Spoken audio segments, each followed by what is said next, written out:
Hey, I want to tell you about this apple real quick.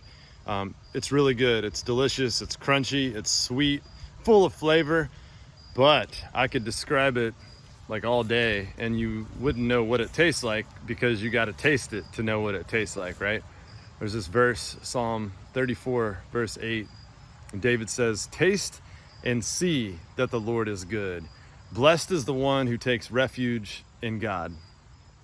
I love that metaphor, that imagery. Taste and see the Lord is good. Think of all the senses that are wrapped up in there, right?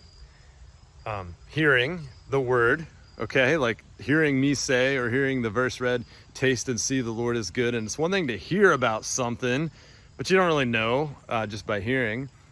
Then actual tasting, like to crunch on it, chew on it, to the flavors to burst, in your mouth.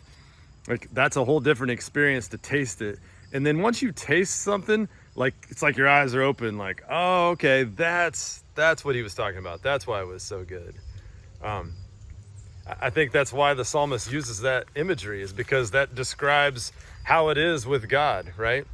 It's one thing to know about God.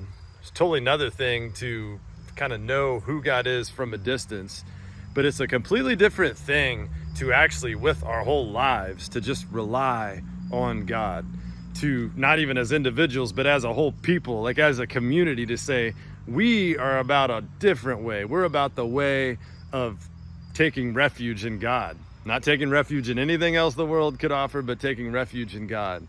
The verse again says, "Blessed is the one who takes refuge in God." So today, this is my encouragement. Be people that, like when you come into contact with others, that we live in such a way to where they could be like, "What's up with that?" And we could say, "Man, taste and see. Like God is so good.